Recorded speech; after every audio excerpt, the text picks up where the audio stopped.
Hello and welcome to Sceptics Corner, or welcome back. If it's the first time you're joining us, this is the third session where I will try to, in about half an hour, squash and squeeze and do my best to make sense of, or at least give you some idea of the options that are yours regarding thinking about a particularly problematic or thought-provoking aspect of faith in God, the nature of God, the church, how we fit those things together. And the purpose of Sceptics Corner, as always, is to give you, to give me, to give all of us permission.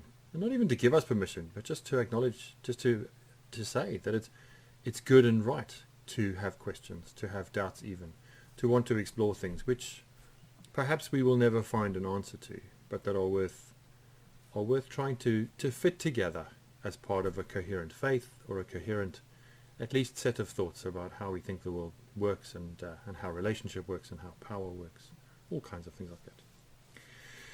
So I want to begin today with a quote by that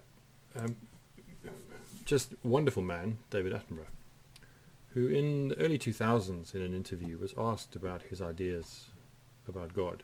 He gets lots of letters from people who are very angry with him, creationists and others, and Christians, who are very angry with him about the way that he chooses not to attribute so much of the wonder he perceives in the world to God. And he said this: when creationists talk about God creating every individual species as a separate act, they always instance hummingbirds, or orchids, or sunflowers, and beautiful things. But I tend to think instead of a parasitic worm that is boring through the eye of a boy sitting on the bank of a river in West Africa, a worm that is going to make him blind. And I ask them, are you telling me that the God you believe in, who you also say is an all-merciful God, who cares for each one of us individually, are you saying that God created this worm that can live in no other way than in an innocent child's eyeball? Because that doesn't seem to me to coincide with a God who is full of mercy. So if you say, I believe that God designed and created and brought into existence every single species that exists, then you've also got to say, well, God at some stage decided to bring into existence a worm that is going to turn people blind. Now I find that very difficult to reconcile with notions about a merciful God. And I certainly find it difficult to believe that a God, superhuman, supreme power, would actually do that.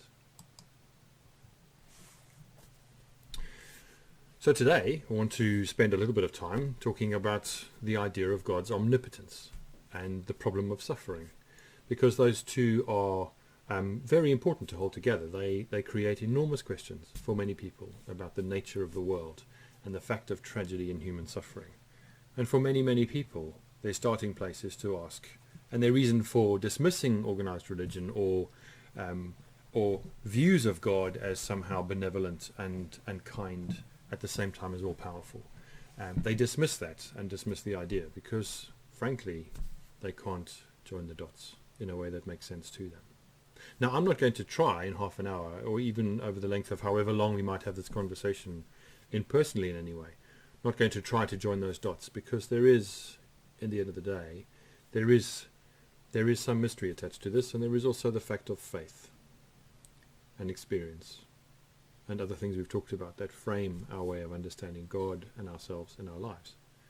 But it's not a bad place to begin, to ask, how is it that we can talk about an omnipotent God? A God who has, in the way we understand that word, unlimited power. How can we hold that view of God alongside other views of God? That God is omniscient. God knows that everything that will happen. God knows all things. An omnibenevolent God, a God who is nothing but kindness and goodness. And an omnipresent God, a God who is everywhere. So a God who is everywhere, knows everything, is nothing but loving kindness, and has all power. Of course, that's problematic, and we need to spend some time thinking about that. Now, I hear people say things like, and we all do every now and then, and often it happens in the midst of tragedy or in the midst of a downturn in circumstance. People say everything happens for a reason, which is, I think, mostly a quite clumsy way of saying behind whatever has happened there is some good, there is some good intention, and that however painful or difficult a circumstance might be, that it is part of some kind of plan, or part of some kind of intervention, actually, of God into our lives to steer us, to marshal us in particular directions, in good directions, in the right directions. People also say God moves in mysterious ways, which is, again, a way of saying we don't understand and we don't know, but we begin from a place that says God moves. And God's movement influences the world, and that influence is for good, even when we can't understand it, or it looks like it is not. Now, when we talk about omnipresence, we're talking about God everywhere. Omniscience, God knowing everything. When we come to omnibenevolence, we're talking about the nature of God. And we're saying that God is perfectly good, which means that God is incapable of anything that is against that goodness.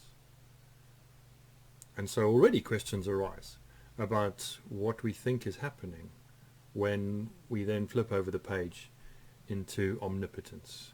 And we believe in, or we say things that suggest that God has all power.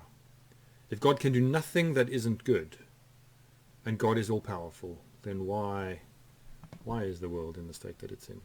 And why does God not seem to intervene far more and far more often?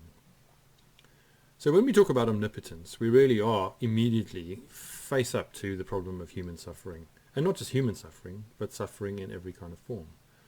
In human terms, war, natural disaster, and the way that affects us and all living species. The prospering of evil. Why is it that we live in systems and structures in a world that seems to reward those who are least benevolent, that are least inclined to do what is good, that rewards non-goodness in a sense? Omnipotence is a word that is attributed to deities. It's attributed to the gods in various faiths and various traditions to try and understand something of their nature and what it means for them to be themselves and what differentiates them from us as human beings or from anything else in the created order that we can see and experience and try to understand. And the term omnipotent, crudely and commonly in its popular understanding, means all power everywhere to do anything at any time. But in fact, omnipotence, when it is limited by God's goodness, means different things. And when we bring the idea of the creation as an act of relationship into that, then omnipotence becomes, could become tyranny, really, no matter how good God's intentions might be, where there is no choice. So let's look at some ideas about omnipotence. Meanings of omnipotence. Well, here are a few. So a deity is able to do anything that it chooses to do. In this version, God can do the impossible and sometimes contradictory things. God can do anything, anywhere, anytime. Another definition, a deity is able to do anything that is in accord with its own nature. Thus, for instance, if it is a logical consequence of a deity's nature that what it speaks is truth, then it is not able to lie. So God can't just do anything. God can't do things that are in contradiction with God's nature. And so if we begin with the idea of a God who has a nature that is good and only good, then of course God cannot do anything that is not good. Which means if something terrible happens and God is still good, we have to find a way through that. And that's the point of today's talk, to look at the ways in which we wriggle our way through that conundrum in a number of ways. And then lastly, it is part of a deity's nature to be consistent. And it would be inconsistent for that deity to go against its own laws unless there was a reason to do so. And we'll spend a bit of time with that idea as well. That God has created, if we believe in the creation, as somehow an act of God. God has created the world, and the world is ordered by certain physical laws. That there are ways of matter interacting that are part part of a structure that is about the law that God has put into place. And God is not going to interfere with that law because that law is of God. So it is on its own inherently good. And if it is perfectly and inherently good, then of course for God to intervene and to subvert the laws that God has shaped in accordance with God's nature that are perfectly good, then God is somehow saying that that goodness has limitations in any given moment.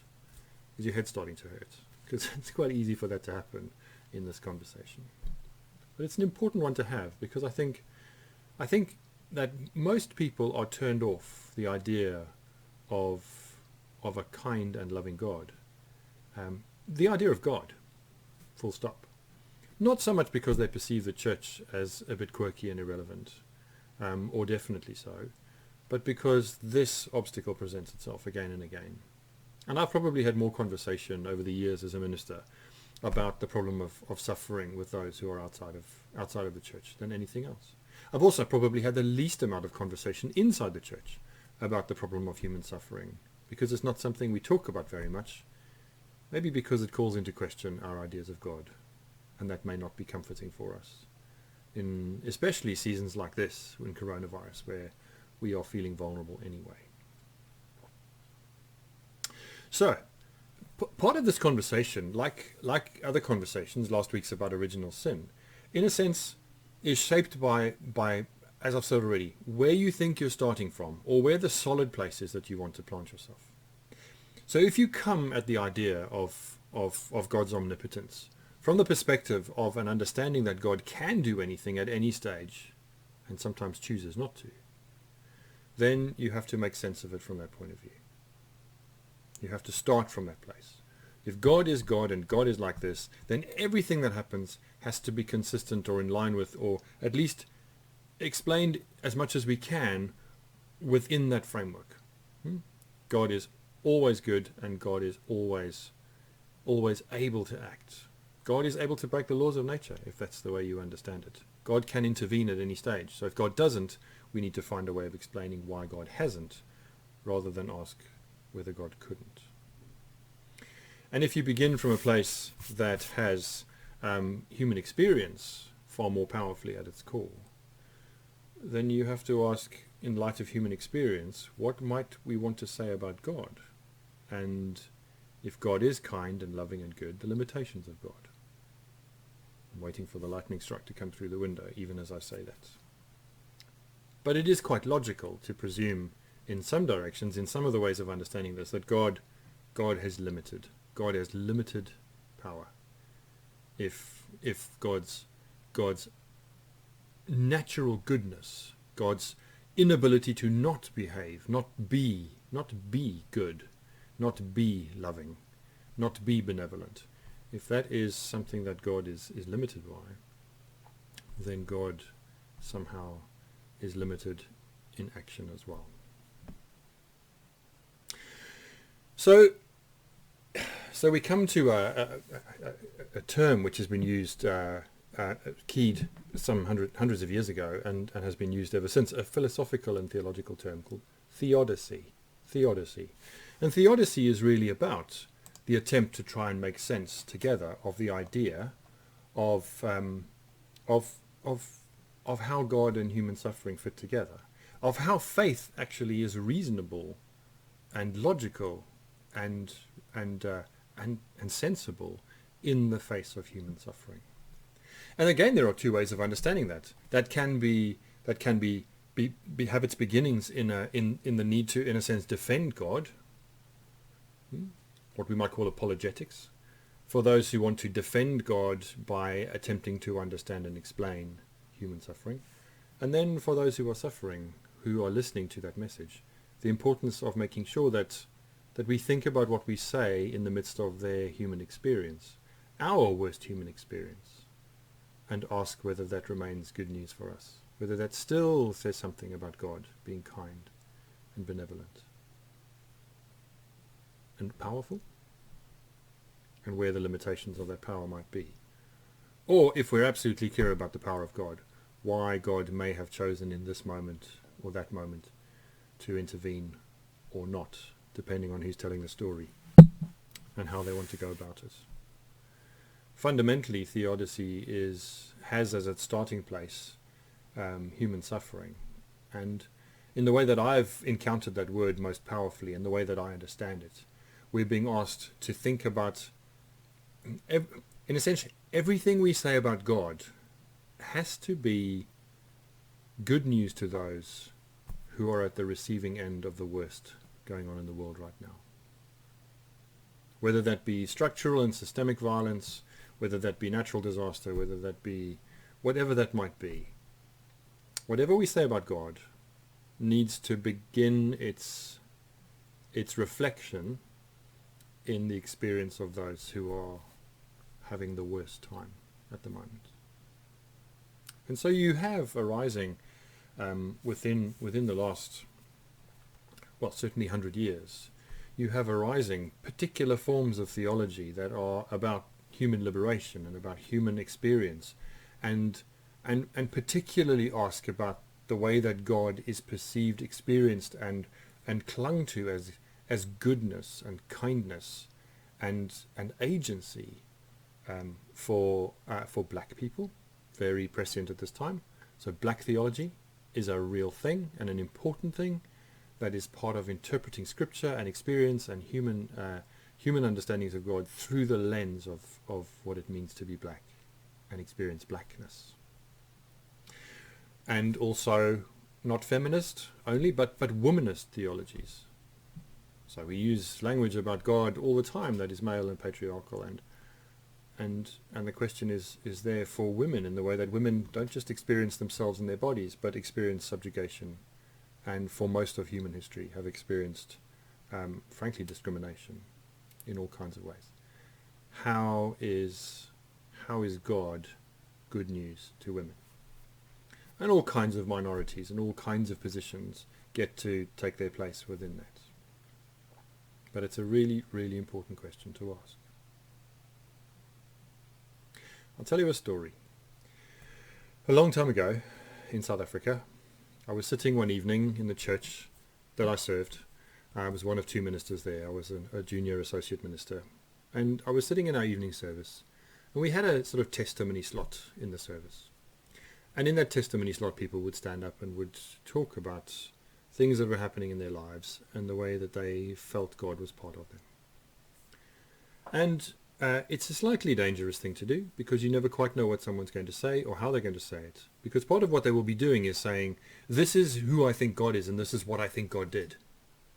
That's the nature of testimony in many ways. And someone stood up and said, this week, I forget the details, but I'll insert a few to tell the story. My brother-in-law, somebody that I'm in my family, came home from work, parked in the driveway, and as they were getting out of their car, a hijacker jumped out of a bush, put a gun against their temple, and insisted on their car keys. They gave them the keys, at which point the hijacker pulled the trigger. The gun didn't fire. They pulled the trigger again. The gun didn't fire again. A neighbor came out, shouted, and the gunman, in a panic, dropped the gun and ran away. So already it's a wonderful story. Someone survived. But the story went on. The police came, and they took the weapon, and they took it off for ballistics testing to see if it had been used in other crimes. And when they took it for testing, without any modification or cleaning or anything, the gun fired all of the bullets in the chamber in their testing.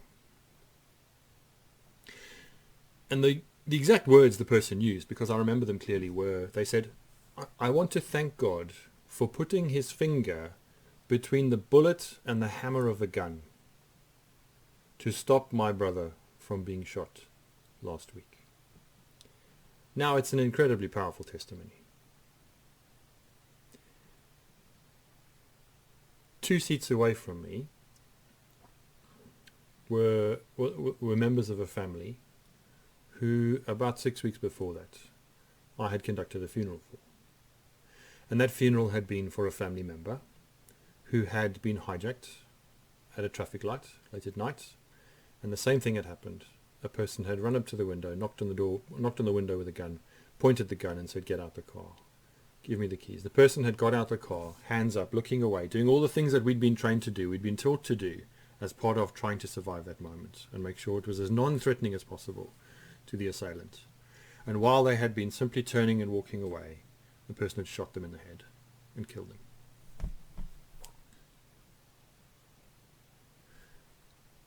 And I remember thinking, this family would be quite justified to get up and walk out of this church and never ever come back because of that story. Because why did God not stick God's finger in the mechanism of that gun? Why that gun, not this gun? Why this one firing, not that one firing? Why? And what that testimony really was someone saying, this is what God did. And when we do that with the best intentions often. Sometimes we do that to justify ourselves. But often when we tell those stories with the best intentions. We want them to be comforting. We want them to be good for other people. We want them to be hopeful. But what always happens is that we project our ideas of God's ability to intervene and shape the physical circumstances on our lives, on our stories. And so it happens every time there's an aircraft crash. There was an aircraft crash in Pakistan just a week or two ago. And there were 2 survivors out of the entire aircraft. And I remember listening to the relatives of one of the survivors, quite literally thanking God for saving their relative. And they're not just saying, I'm glad they're alive. They are saying to the world, God saved him. And the question isn't, why did God save him? The question is, why did God not save the 95 other people? And that's a really good question. And so even just the way we tell our stories about our perception or our understanding of God's intervention in our lives, God's action in our lives, God's providence, however we want to understand that. We use that word in a quite gentle and loose way, as though somehow God's benevolence goes ahead of us and paves the way. But frankly, we're talking about a partial intervention. And partial not in that God only does some things, but that God only does some things for some people and definitely not for other people, because their stories are vastly different and their faith is no different. And these are really, really important things to think about. So when we talk about God's omnipotence, whatever we make of the events in our world, what we're really saying is to what extent we think God sticks God's finger in and moves things around, or pushes people out the way, or into the way of harm or out of harm. We're saying things about not just the nature of God, but about the behavior of God. And of course, we often then will turn around to the family sitting 2 seats away from me, more than 20, 25 years ago, and we will say, God moves in mysterious ways. Everything happens for a reason. And we may sincerely hold that view. What I'm doing today is not trying to dismantle that and say you can never say that, but that we all need to be aware that whenever we talk about God's action in the world, we are talking about God's action from a particular perspective. And God's action for good and God's ability to perhaps do everything but only choose to do some things is a really, really important place for us to do some thinking. Or at least learn to be quite careful in the way we talk about the things we believe to be true of God's intervention in the world. So the philosopher Charles Hartshorne, who died in the year 2000 at the ripe old age of 103, whose specialism was in philosophy of religion, he said this. So the argument can be stated as follows with regards to God's omnipotence. If a being exists, then it must have some active tendency. So it must do things. Secondly, if a being has some active tendency, then it has some power to resist its creator. 3. If a being has the power to resist its creator, then the creator does not have absolute power. So again, there's a whole topic of conversation which we might look at next week, although logically following on from this, I think it might be good to look at the idea of miracles. But the idea of predestination, of God, in a sense, mapping out a preordained pattern for us to walk through in our lives. If a being has the power to resist its creator, then the creator does not have absolute power. So, for example, though someone might control a lump of jelly pudding almost completely, the inability of that pudding to stage any resistance renders that person's power rather unimpressive. Power can only be said to be great if it is over something that has defences and its own agenda. And if a deity's power is to be great, it must therefore be over beings that have at least some of their own defences and agenda. So if a deity does not have absolute power, it must therefore embody some of the characteristics of power and some of the characteristics of persuasion.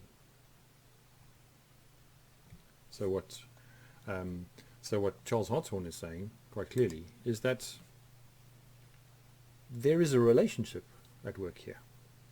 Whether we agree with him or not, we have to agree that there is a relationship at work. Our language about God is the language of relationship.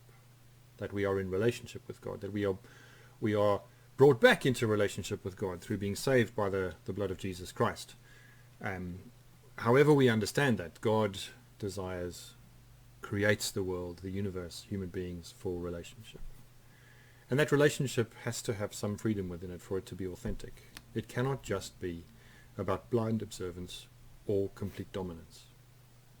And inasmuch as free will is part of our lives, and we have the power to choose to do what we choose to do, then can we ever really say that that God is responsible for all the things that happen in the world?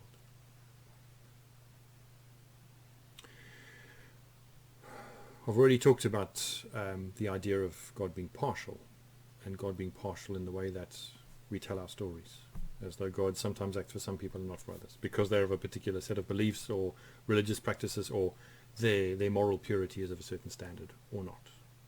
And that is a subtext in so much of this conversation, essentially about reward, about God's intervention being a reward or a protection.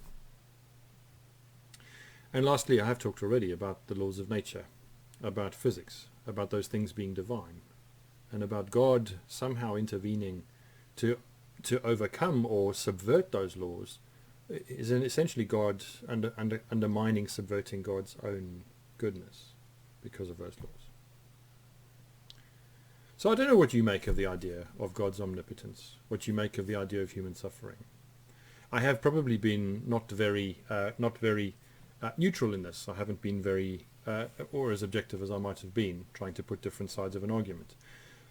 Because the simplistic argument of God having all power, doing all things or not doing them for a reason that we simply can't understand, but one day might make sense to us, although even if it doesn't, we still just have to have faith in a God who is everywhere all the time, knows everything, can do everything, and is always doing good things.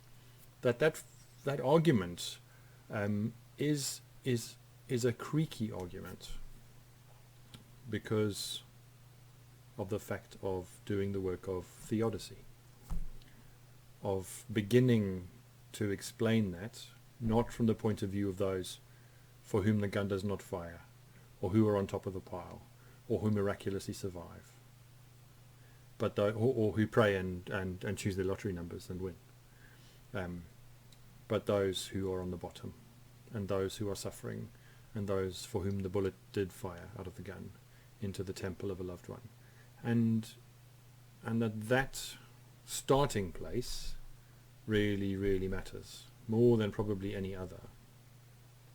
And especially if I think as a church, as a people of God, we want to invite others into the goodness of God and what we know and discover and love about God, then we have to take the fact of the tragedy of so many deaths, the arbitrary nature of so much suffering in the world, the fact of human agency, the fact that people can and do continue to choose to do appalling and awful things, alone and together, and that God seems to do nothing about that.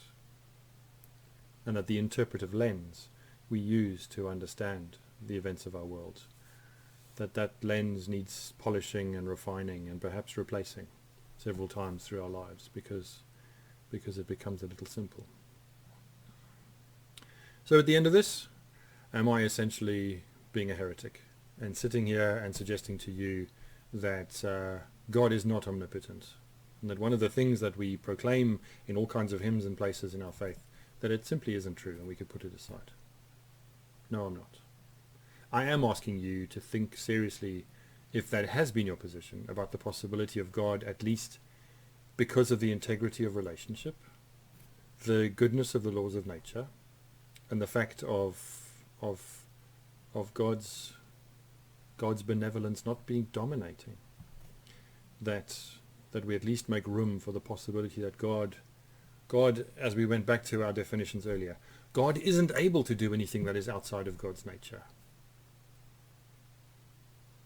And so God may not kill this person to save that person. God may not have to do the work of weighing up the lesser of two evils, because God can choose neither. I hope you don't have a headache at the end of this. As I said, I've tried to whistle through in about half an hour a huge topic. And again, there are lots of places to go with our ideas of God with regards to this. Again, Wikipedia is a useful resource when it comes to thinking about omnipotence, when it comes to thinking about the nature of God, just as a way of quite helpfully giving us lots of places to come at that, lots of different ways of thinking about that. And also the question of theodicy and what that means. What it means to start with the problem of evil from the point of view of those who suffer most in our attempts to explain the goodness of God. So thanks for listening in. One of these days we're going to have a lot of fun with a topic that is a bit more fun perhaps than this.